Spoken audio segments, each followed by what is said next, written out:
قال يا أبت افعل ما تؤمر ستجدني إن شاء الله من الصابرين فلما أسلما وتله للجبين وناديناه يا إبراهيم قد صدقت الرؤيا وإنا كذلك نجزي المحسنين إن هذا لهو البلاء المبين وفديناه بذبح عظيم وتركنا عليه في الآخرين سلام على إبراهيم قال النبي صلى الله عليه وسلم من وجد ساعة لأن يضاحي فلم يضاحي فلا يهدر مصلانا رواه مسلم وقال النبي أيضا من رأى هلال ذي الحجة أراد أن يضاحي فلا يأخذ من شعره وأظفاره أو كما قال النبي عليه الصلاة والسلام برادر الإسلام নবী আকরাম সাল্লাল্লাহু আলাইহি ওয়াসাল্লাম জুমার খুতবায় কোরআন পড়তেন, নসিহত করতেন। কানাত খুতবাতু কাজদা, সালাতু কাজদা। রাসূলুল্লাহর খুতবা হয়তো মাঝারি, সালাত মাঝারি। সময় সেদিন কাল অনুপাতে রাসূলুল্লাহর খুতবা বয়ান হয়ে থাকতো। তো এখন সময়টা কি আমরা খুব বুঝতে পারছি। আজকে দিন গত হওয়ার পরে হয়তো সন্ধ্যাতে আমরা চাঁদ দেখতে পাবো, নতুন একটা চাঁদ, যে চাঁদটাকে আমরা যুলহিজ্জার চাঁদ, জুকাদা শেষ হতে চলল, আজকে শেষ তারিখ। সন্ধ্যায় আমরা যুলহিজ্জার চাঁদ, হজের মাসের চাঁদ আমরা দেখতে পাব। এই চাঁদে আমাদের করণীয় কর্তব্য বেশ কিছু রয়ে আছে। বড় করণীয় কর্তব্য যেটা থেকে থাকে সেটা কুরবানি করা। আর এই যুলহিজ্জার চাঁদের 10টা দিনের চরম ফজিলত হাদিসের মধ্যে বর্ণিত হয়েছে। ইবনে আব্বাস থেকে বুখারী একটা হাদিস আছে। আল্লাহ রাসূল এই হাদিসের মধ্যে বলেছেন, মা মিন আইয়ামিন আল আমালু সালিহু ফিহিন্না আহাব্বু ইলাল্লাহ মিন হাযিহিল আইয়ামিল আশরাতি। ক্বালু ইয়া রাসূলুল্লাহ ওয়ালাল জিহাদু ফি সাবিলিল্লাহ। ক্বালা ওয়ালাল জিহাদু ফি সাবিলিল্লাহ ইল্লা রাজুলুন খারাজা বিন নাফসি মালিহি ফালাম ইয়ারজি মিন যালিকা বিশাই। কুরবানির চাঁদের 10টা দিনের আমল আল্লাহকে এত প্রিয়, এত প্রিয়, এত প্রিয়, আল্লাহ রাস্তায় জিহাদ পর্যন্ত অত প্রিয় নয়। সাহাবারা বলছেন, ইয়া রাসূলুল্লাহ ওয়ালাল জিহাদু ইলা সাবিলিল্লাহ, আল্লাহ জিহাদু ফি সাবিলিল্লাহ, আল্লাহ রাস্তায় জিহাদও কি এত প্রিয় নয়? এই 10 দিনের আমল, 10 দিনের আমল থেকে আল্লাহ রাস্তায় জিহাদটাও কি প্রিয় নয়? রাসূল বললেন, ওয়ালাল জিহাদু ফি সাবিলিল্লাহ ইল্লা রাজুলুন খারাজা বিন নাফসি ওয়া মালি ফালাম ইয়ারজি মিন যালিকা বিশাই। তবে হ্যাঁ, বাড়ি থেকে বেরিয়ে গেছে জানমাল নিয়ে আর ফিরে আসে নাই, শহীদ হয়ে গেছে, তবে সে নেকিতে বাড়তে পারলো। তাছাড়া এই 10 দিনের আমলকে সে টপকাইতে পারছে না। আল্লাহ রাস্তায় জিহাদ করার মতো, জিহাদের থেকেও বেশি ফজিলত এই 10 দিনের আমল। 10 দিনের তসবিহ, তাহলিল, জিকির, আজকার, কোরআন তেলাওয়াত, দান, খয়রাত ইত্যাদি ইত্যাদি আল্লাহ রাস্তায় জিহাদ থেকেও বেশি প্রিয়। তো যত দিন আছে 360টা দিনের মধ্যে এই চাঁদের 10টা দিন বড় ফজিলতের দিন। বিশেষভাবে আরফাত দিনটা কুরবানির আগের দিন আরফাত দিন, যেদিন হাজিরা আরফাতে হাজির হয়, ওই দিনটার ফজিলত তো চরমই। ওই দিনে রোজা রাখার ব্যাপারে আল্লাহ রাসূল বলেছেন কি, সিয়ামু ইয়াউমি আরাফাত আহতাসিবু আলাল্লাহ আন ইউকাফিরা সানাতাল্লাতি ক্বাবলাহু সানাতাল্লাতি বাদাহু। আরফাত দিনে রোজা 2 বছরের গুনাহ মাফ হয়ে যায়। তাই চাঁদ উঠে যাওয়ার পরেই আল্লাহ রসুল তাই হাদিসের মধ্যে বললেন এটাই, মান ওয়াজাদা সাআতান লিআন ইউযাহিয়া ফালাম ইউযাহি ফালা ইয়াহদুর মুসাল্লানা। এই চাঁদে আমরা 10 তারিখে কুরবানি করে থাকি। যদি কারো সমর্থ থাকে, ক্ষমতা থাকা সত্ত্বেও যদি কেউ কুরবানি না করে, রসুল সাল্লাল্লাহু আলাইহি ওয়াসাল্লাম তার জন্য বললেন যে আমার ঈদগাহে সেজন্য না আসে, ঈদগাহের জন্য না আসে। সুন্নতে মুআক্কাদা। রসুল সাল্লাল্লাহু আলাইহি ওয়াসাল্লাম 10টা বছর মদিনাতে অবস্থান করেছেন। আকামা রাসূলুল্লাহ সাল্লাল্লাহু আলাইহি ওয়াসাল্লাম বিল মাদিনাতে 10 সিনিন ইউযাহি। রাসূল সাল্লাল্লাহু আলাইহি ওয়াসাল্লাম মদিনাতে 10টা বছর থেকেছেন, কোনো বছর কুরবানি বাদ দেন না, প্রত্যেক বছর কুরবানি করেছিলেন। তাই ফজিলতের দিনগুলো আমরা সামনে পেতে চলেছি। ওই 10 তারিখে আমাদের কুরবানি করা কর্তব্য থাকবে। আর এই কুরবানিটা আল্লাহ রসুল বললেন, ক্ষমতা থাকা সত্ত্বেও যদি কুরবানি না করে ঈদগাহে যেন না আসে, ঈদগাহে যেন না আসে। সাহাবায়ে কেরাম রাদিয়াল্লাহু আনহুম জিজ্ঞেস করলেন, ইয়া রাসূলুল্লাহ মা হাযিল আযাহি, এই কুরবানিটা কি? তদুত্তরে রাসূলুল্লাহ সাল্লাল্লাহু আলাইহি ওয়াসাল্লাম বলেছিলেন কি, সুন্নাত আবিকুম ইব্রাহিম, তোমাদের পিতা ইব্রাহিম আলাইহিস সালামের এটা সুন্নত, ইব্রাহিম আলাইহিস সালামের সুন্নত। তাই চাঁদ উঠে গেলে আমাদের একটা করণীয় এটাও যেন থেকে থাকে, অবশ্যই যেন আমরা খেয়াল রাখি। আল্লাহ রসুল বললেন, মান রা হিলাল যিল হিজ্জা আরাদা আন ইউযাহিয়া ফালা ইয়াখুয মিন শা'রি ওয়া আযফারিহি। যদি কুরবানির চাঁদ যদি কেউ দেখে থাকে আর সে যদি কুরবানি করার এরাদা থাকে, কুরবানি করতে সে যদি চায়, সে যেন নখ চুল এগুলো না কাটে। কুরবানি করার পরে আমরা ওগুলো কাটবো।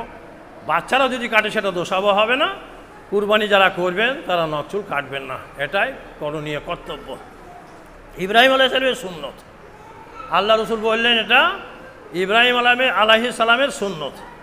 তো ইব্রাহিম আলাইহিস সালামের সুন্নত আমরা জানি, ইব্রাহিম আলাইহিস সালাম তার পুত্রকে জবে করেছিলেন। উনি তৌহিদের প্রচারক ছিলেন, ইরাকে ব্যাবিলনে জন্মগ্রহণ করেছিলেন। সেই সময়কার পরিবেশ কী ছিল? বহুত্ববাদী ছিল তারা, বহু দেবদেবী মূর্তির পূজা করত। ইব্রাহিম আলাইহিস সালাম এক আল্লাহর উপাসনা ইবাদত বন্দেগী করতেন, এক আল্লাহকে স্মরণ করতেন এবং তার জন্য একটুভাবে দাওয়াতও দিতে লেগেছিলেন। তো সব বিরোধী হয়ে গিয়েছিল, আগুনে ফেলে দিয়েছিল। 7 দিন ধরে সেই আগুন জ্বলে, আগুন নেভে যায়। ইব্রাহিম আলাইহিস সালাম হাসতে হাসতে বেরিয়ে আসে, অবাক হয়ে যায়, দেখলো যে না, আগুনে ফেলে যখন ওকে জব্দ করতে পারলাম না, ও কিছু করা যাবে না। উনি দেখলেন আমার পিতা মাতা দেশ দশ পরিবেশ আমার বিপক্ষে, এখানে থাকা আমার উচিত হবে না। উনি তখন করছেন কি, সেই ইরাক থেকে চলে আসছেন, শাম সিরিয়াতে চলে আসছেন। শামে সিরিয়াতে আসছেন, আসার সময় দোয়া করছেন। বয়স তো 80-র ঊর্ধ্বে হয়ে গেছে, সন্তানাদি নাই। আমার পরে তৌহিদের মিশন চালাবেটাকে কি করে চলবে? তো তৌহিদের মিশন যাতে করে চলে, 80-র উপর বয়স তখন হয়ে গেছে। উনি আল্লাহর কাছে দোয়া করছেন, ইন্নী যাহিবুন ইলা রাব্বি সায়াদিন, আমি আমার রবের দিকে যাই, এখানে আর থাকবো না। আল্লাহ ঠিক আমাকে পথ দেখাবেন। রব্বি হাবলি মিনাস সালিহিন, আল্লাহ গো তুমি আমাকে একটা উপযুক্ত সন্তান, নেক সন্তান তুমি আমাকে দান করো। আল্লাহর কাছে দোয়া করছেন, আল্লাহর কাছে দোয়া করছেন, রব্বি হাবলি মিনাস সালিহিন, সালেহ নেক সন্তান আল্লাহ তুমি আমাকে দাও। আল্লাহ বলছেন যে আমি তোমাকে পুত্র সুসন্তানের সুসংবাদ দিলাম। ফাবাশশারনাহু বিগুলামিন হালিম, ফেরেশতা মারফতে উনি সুসংবাদ পাচ্ছেন যে হ্যাঁ, নেক ধৈর্যশীল পুত্র তোমার ঘরে আসবে। ফাবাশশারনাহু বিগুলামিন হালিম, ধৈর্যশীল পুত্রের সুসংবাদ আমি ইব্রাহিমকে দিলাম। তারপর সন্তান জন্মগ্রহণ করলো, জন্মেছে, মক্কাতে রেখে চলে দিয়েছেন। খাবার দাবার কোনো কিছু ব্যবস্থা না, সেখানে রেখে চলে দিয়েছেন। বিবি হাজেরা বলছেন কোথায় চললেন আমাদেরকে ফেলে দিয়ে? ও যে আল্লাহর এটাই হুকুম, বাস আল্লাহর হুকুম যদি হয় তো আপনি যান, আল্লাহ ঠিক আমাদের ব্যবস্থা করবে। কি তার ইমানি জজবা ছিল, খাবার নাই, পানি নাই, ঘর নাই, দোর নাই, কিছু নাই। আল্লাহ বলছেন ছেড়ে চলে এসো। তো সে মক্কা জনহীন প্রান্তর, জনশূন্য, লোকজন ঘর বাড়ি কিছু ছিল না, পানি খাবার কিচ্ছু নাই, ছেড়ে চলে আসছেন। তারপর বাস ছেলে ডাগর হয়েছে। তফসিরের মধ্যে ছেলের বয়স 13 বছর দিয়েছে। লাম্মা বালাগা মাহু সায়া, যখন দড়াদড়ির বয়সে পৌঁছে গেছে, ছেলে একটু ডাগর হয়েছে। আল্লাহ রাব্বুল আলামিন স্বপ্নে আদেশ করছেন, নবীদের স্বপ্ন সত্য হয়। আমরা অনেক কিছু স্বপ্নে দেখি, তো আমাদের স্বপ্ন দিন শরীয়ত হবে না, সত্য বলে প্রমাণিত হবে না, সত্য হইতে পারে। তো নবীদের স্বপ্ন সত্য হয়, সেটা বাস্তবে রূপ দিতে হয়। উনি স্বপ্নে দেখছেন কি আমি বেটাকে জবে করছি। হ্যাঁ, উনি স্বপ্নে দেখছেন, ফালাম্মা বালাগা মাহু সায়া ক্বালা ইয়া বুনাইয়া ইন্নী আরা ফিল মানাম আন্নী আযবাহুকা ফানজুর মাযা তারা। ছেলে যখন একটু বড় হয়েছে, ডাগর হয়েছে, আল্লাহ রাব্বুল আলামিন ইসমাইলকে স্বপ্নে দেখাইছেন যে তুমি পুত্রকে জবে করো। জবে করার কথা যখন উনি স্বপ্নে দেখলেন, ব্যক্ত করছেন মনের কথা, স্বপ্নের কথা বাচ্চার সামনে, ছেলের সামনে। ইয়া বুনাইয়া ইন্নী আরা ফিল মানাম, আমি তো স্বপ্নে দেখলাম, আন্নী আযবাহুকা, আমি তোমাকে জবে করছি। ফানজুর মাযা তারা, তোমার রায়, তোমার মত কি বলো? স্বপ্নে তোমাকে জবে করছি, এটাই যেন আল্লাহ বলছেন, জবে করার কথা বললেন। তো তুমি তোমার মত ব্যক্ত করো। সেরকম ছেলে, বাপ যেমন ছেলে সেরকম তৈরি হয়েছে। ছেলে বলছে ইয়া আবাতি ফাআল মা তুমার সাতাজিদুনি ইনশাআল্লাহু মিনাস সাবিরিন। আব্বাজান, আপনি স্বপ্নে যে আদিষ্ট হয়েছেন সেটা আপনি বাস্তবে রূপ দিন, আপনি অবশ্যই আমাকে ধৈর্যশীলদের মধ্যে পাবেন। ইয়া আবাতি ফাআল মা তুমার সাতাজিদুনি ইনশাআল্লাহু মিনাস সাবিরিন, আপনি আমাকে অবশ্যই ধৈর্যশীলদের মধ্যে পাবেন। আপনি স্বপ্নে যা দেখেছেন সেটা করুন, বাস। পিতা পুত্র তৈরি হয়ে গেছেন।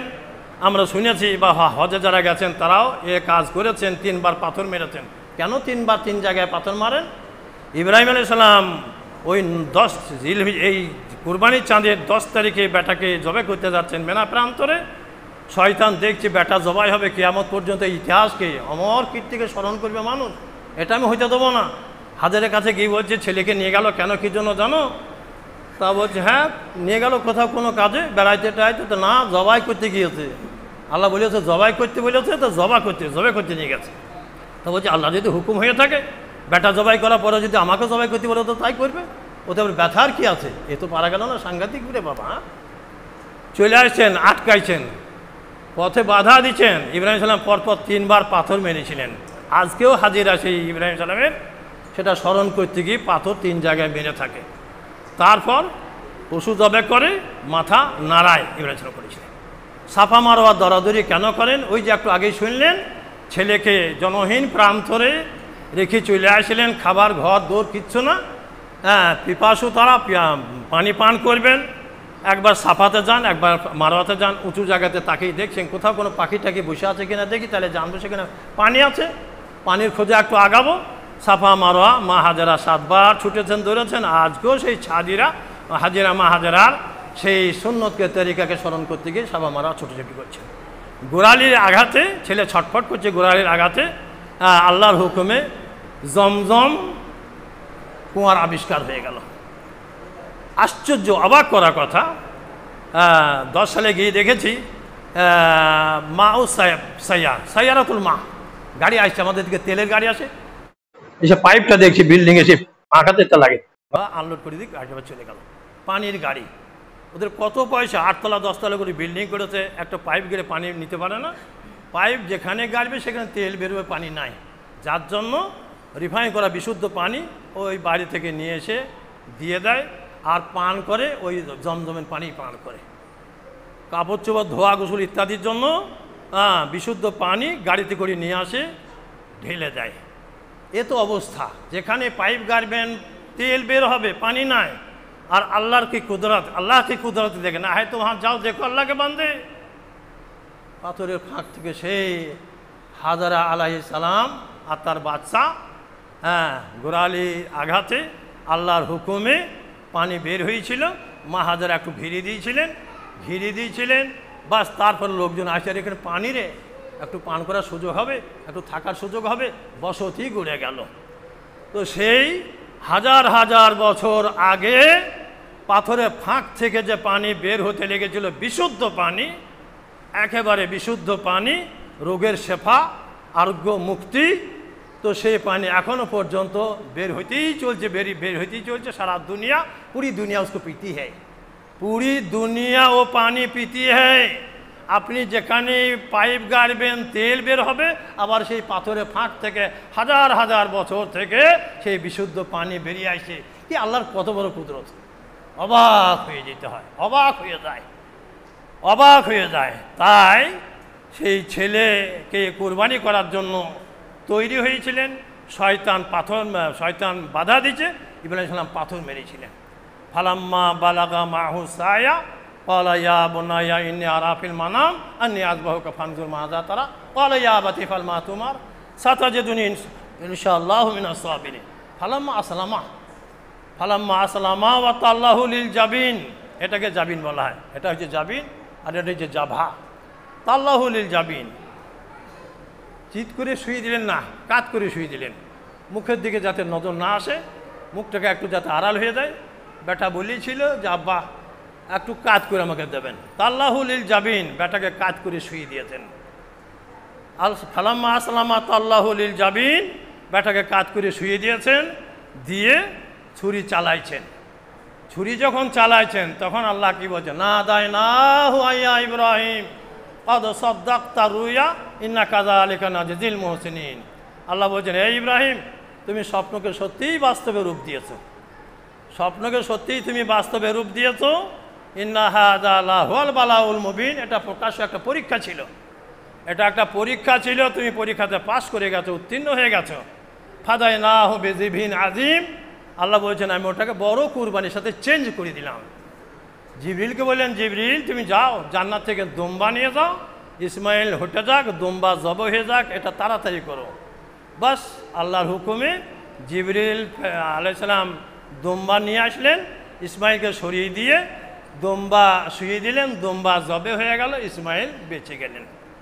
ফাদাইনাহু বিযিবহিন আযীম, আল্লাহ বলছেন বড় কুরবানির সঙ্গে আমি এটা চেঞ্জ করে দিলাম। তারাকনা আলাইহি ফিল আখিরিন, আর পরের জেনারেশনের জন্য এটা আমি বাকি রাখলাম। ভাই সকল, তো আল্লাহ রব্বুল আলমিনের আদেশ পালন করতে গিয়ে ইব্রাহিম আলাইহিস সালাম করেছিলেন কি, নিজের বেটাকে জবাই করতে দ্বিধাবোধ করেন নাই। আল্লাহ বলছেন পুত্র জবাই করতে, আল্লাহ দেখতে চাইলেন যে আমার কাছে আমি প্রিয় না ছেলে প্রিয়? তো ছেলে প্রিয় নয়, আল্লাহ প্রিয়। আল্লাহর হুকুম পালন করতে গিয়ে বেটা পর্যন্ত জবাই করবে। এই অমর কীর্তি, অমর কাহিনী। হ্যাঁ, ওনাদের নিয়ত কি ছিল? আল্লাহর সন্তুষ্টি, আল্লাহর আদেশ পালন। তাই আমরা আজকে যে কুরবানি করে থাকি, এই কুরবানিটা সেই ইব্রাহিম আলাইহিস সালামের অনুকরণ, তাছাড়া আর কিছুই নয়। উনি পুত্র জাবে করেছেন, আমরা পশু জাবের মাধ্যমে আল্লাহর সন্তুষ্টি অর্জন করার চেষ্টা করব। আর দুনিয়াতে প্রথম কুরবানি তো হয়েছে হাবিল কাবিল থেকে হয়ে আসছে। আদম আলাইহিস সালামের পুত্র হাবিল কাবিল দুজনেই কুরবানি করেছিল। ও বিয়ের ব্যাপারে ইতিহাস আছে। এই আদম আলাইহিস সালাম বলছেন, কাবিল তোমার সঙ্গে যে বোনটা হয়তো তোমার জন্য বৈধ নয়, হাবিলের সঙ্গে যে বোনটা হয়তো ওইটাই তোমাকে বিয়ে করতে হবে। না, ও সুশ্রী নয়, কুশ্রী, ওকে বিয়ে করবো না। আমার সঙ্গে যে বোনটা হয়তো বিয়ে করবো, একে বিয়ে করবো। আচ্ছা, অত যদি তুমি তোমার জেদের উপর আছো, ঠিক আছে কুরবানি করো। তো তোমার কুরবানি যদি কবুল হয় তাহলে তুমি বিয়ে করতে পারবে। যার কুরবানি কবুল হবে সে বিয়ে করবে।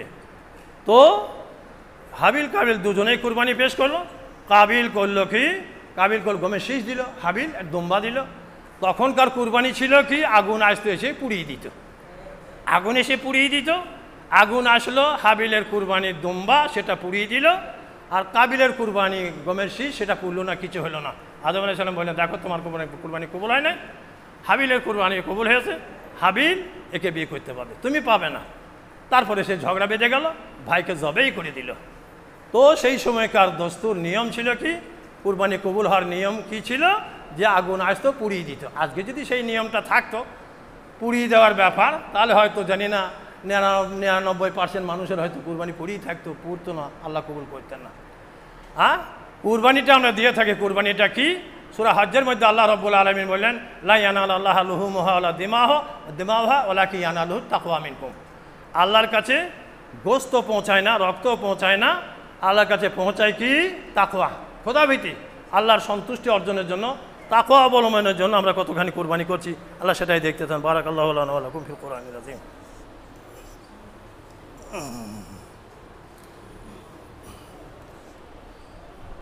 আলহামদুলিল্লাহি ওয়াহদাহু ওয়াসসালাতু ওয়াসসালামু আলা মান লা নাবিয়্যা বা'দাহু, আম্মা বা'দ। আউযু বিল্লাহি মিনাশ শাইতানির রাজীম। বিসমিল্লাহির রহমানির রহিম।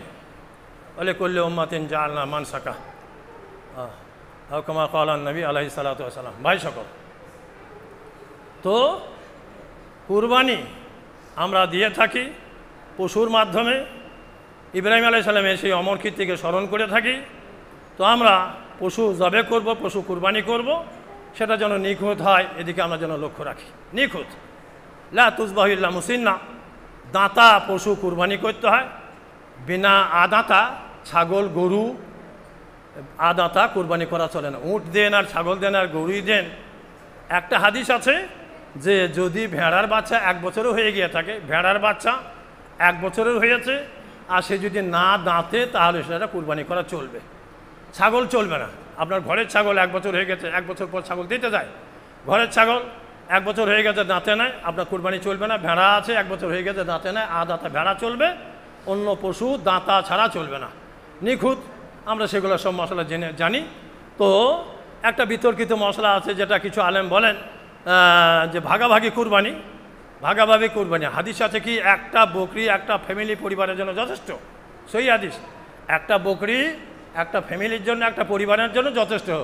বাড়িতে যদি 10টা লোক থাকে, একটা বকরি আপনি দিতে পারেন, নর হোক বা নারী হোক, নর নারী যাই হোক না কেন, 10টা লোক বাড়িতে আছে, 10 জনের জন্য একটা বকরি যথেষ্ট আছে।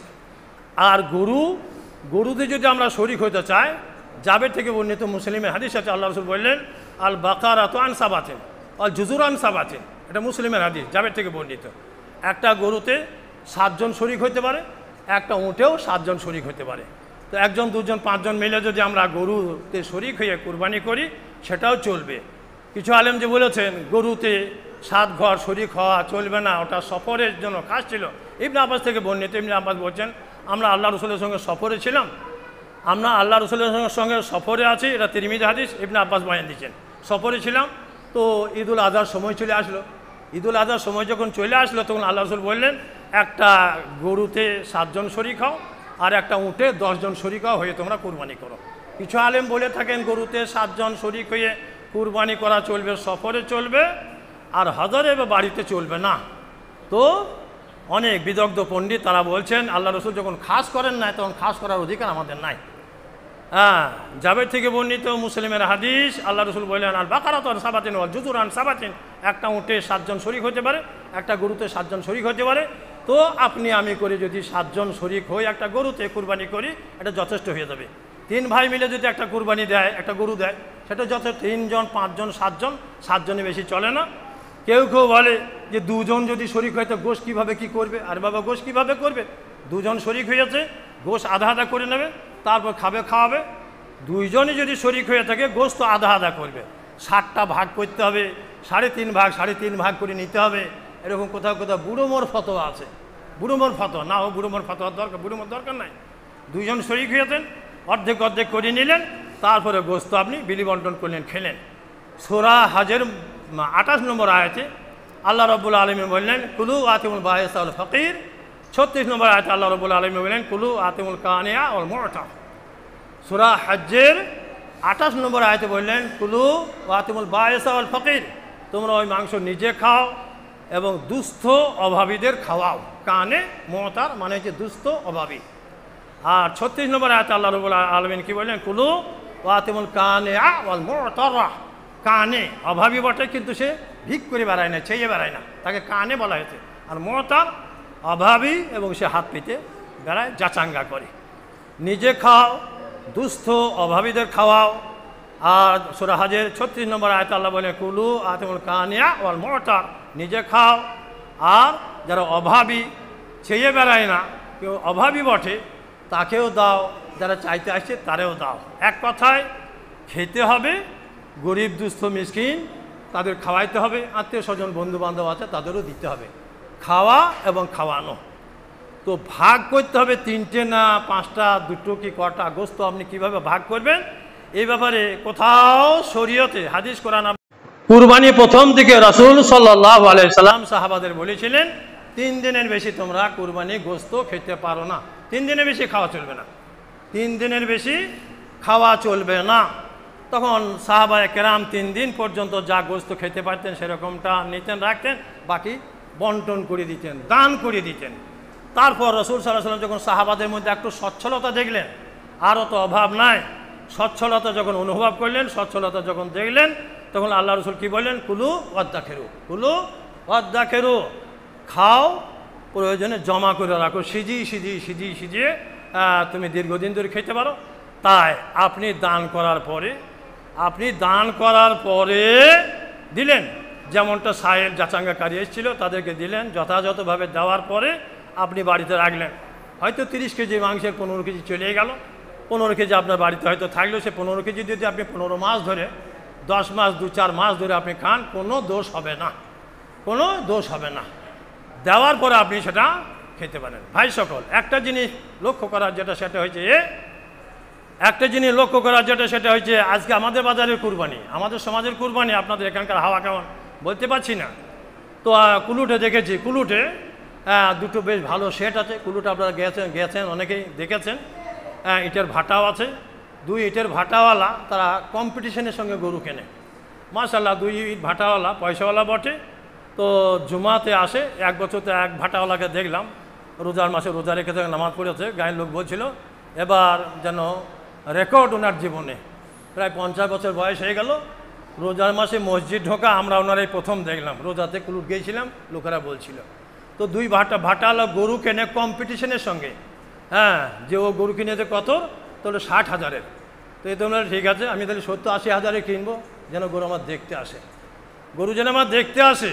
সূরা কাউসারের মধ্যে আল্লাহ রাব্বুল আলামিন বললেন কি, ফাসল্লি লিরাব্বিকা ওয়ানহার, নবী আমি তোমাকে হাউজে কাউসার প্রদান করেছি, তুমি তোমার রবের জন্য নামাজ পড়ো, কুরবানি করো। তো নামাজই যদি আমার না থাকে তো কুরবানি করার কোনো লাভ নাই, কুরবানি করাতে কোনো লাভ নাই। সূরা মায়েদার 27 নম্বর আয়াতে আল্লাহ রাব্বুল আলামিন কি বললেন, ইয কারাবা কুরবানান ফাতুকুব্বালা মিন আহাদিহিমা ওয়া লাম ইউতাকাব্বাল মিনাল আখার। দুজনেই কুরবানি করেছিলেন, একজনের কুরবানি কবুল হয়েছে আর একজনের কবুল হয় নাই। এই আয়াতে শেষে আল্লাহ রাব্বুল আলামিন বলেছেন কি, ইন্নামা ইয়াতাকাব্বালুল্লাহু মিনাল মুত্তাকিন, মুত্তাকি যারা, খোদা ভীরু যারা, আল্লাহকে ভয় করে যারা, আমি তাদের আমলকে কবুল করি। মুত্তাকিদের আমলকে আল্লাহ রাব্বুল আলামিন কবুল করবে না। মুত্তাকি যদি আমি না হই, তাকওয়া যদি আমার মধ্যে না থাকে, খোদা ভীরু যদি আমি না হতে পারি, তাহলে আমার আমল দান, খয়রাত, নামাজ, রোজা, তসবিহ, তাহলিল, জিকির, আজকার কোনো কিছুই আল্লাহ কবুল করবেন না। আর সূরা মারিয়ামের মধ্যে আল্লাহ রাব্বুল আলামিন বলে রেখেছেন কি, তিলকাল জান্নাতুল্লাতি নূরিসু মিন ইবাদিনা মান কানা তাকিয়া। এই অমূল্য সম্পদ জান্নাত সুসজ্জিত করে রেখেছি, সুসজ্জিত জান্নাতের উত্তরাধিকারী তারাই হবে আমার বান্দাদের মধ্যে যারা মুত্তাকি হবে, আমার বান্দাদের মধ্যে যারা মুত্তাকি হবে। তাই তাকওয়ার মান, তাকওয়ার কদর আল্লাহর কাছে আছে। সূরা হুজুরাতের মধ্যে আল্লাহ রাব্বুল আলামিন বলেন, ইন্না আকরামাকুম ইনদাল্লাহি আতকাকুম, তোমাদের মধ্যে আমার কাছে সম্মানের পাত্র সেই যে যার মধ্যে তাকওয়া বেশি থাকবে। তাকওয়া থাকবে সে আমার কাছে সম্মানের পাত্র।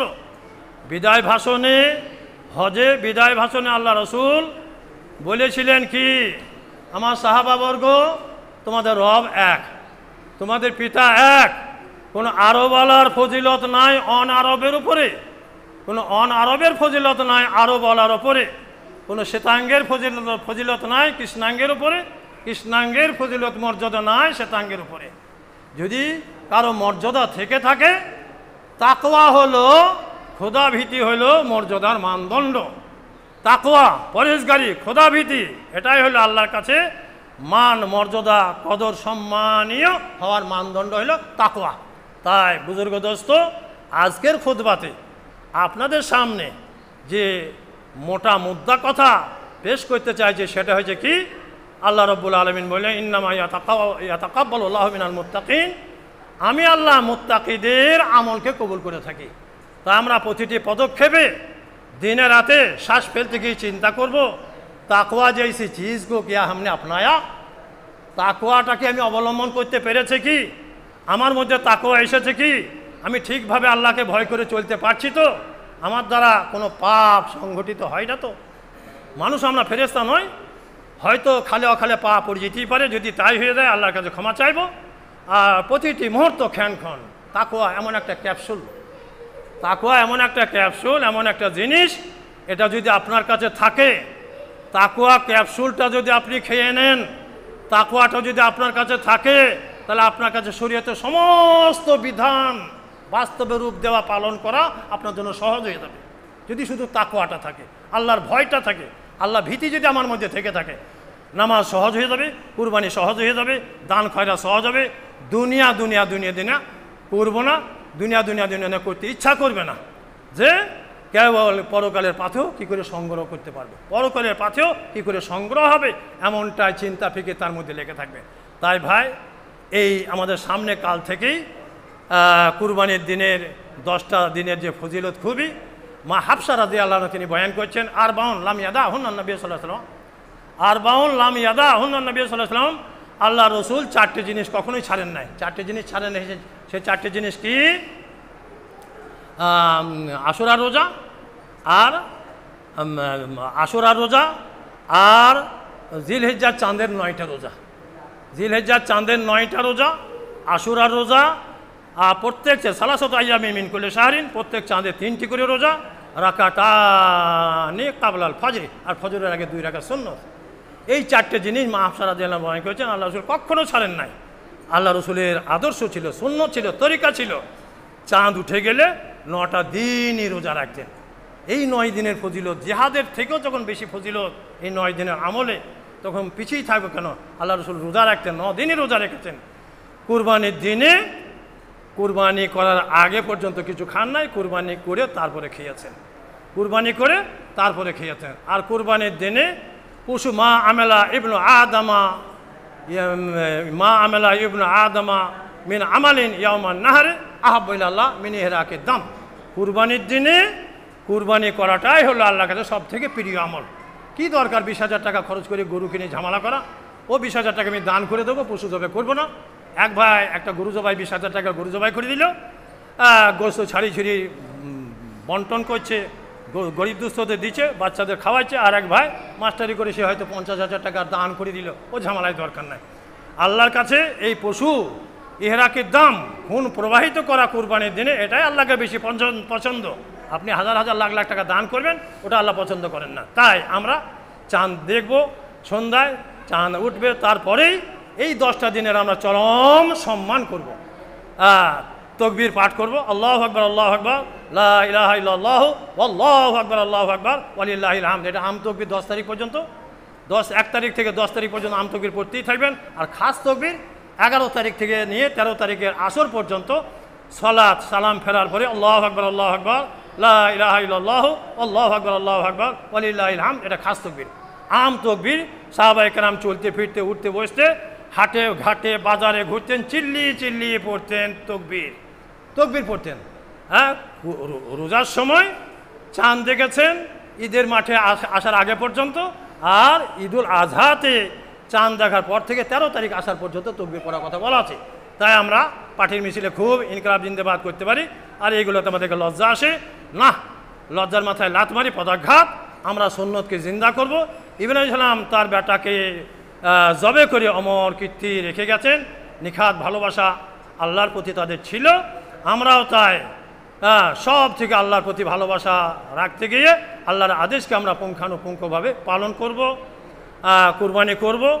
কুরবানিতে আমাদের নিয়ের জন্য বিশুদ্ধ থাকে, শুধুই খাবো, কাউকে খাওয়াবো না, কারোর দিকে নজর রাখবো না, এমনটা করলে আমাদের কুরবানি কাজে লাগবে না। আল্লাহর কাছে দোয়া করি, মাওলানা আল করিম আপনি আমাদেরকে প্রতিটি মুহূর্ত ক্ষণ তাকওয়া অবলম্বন করতে পারি, সরল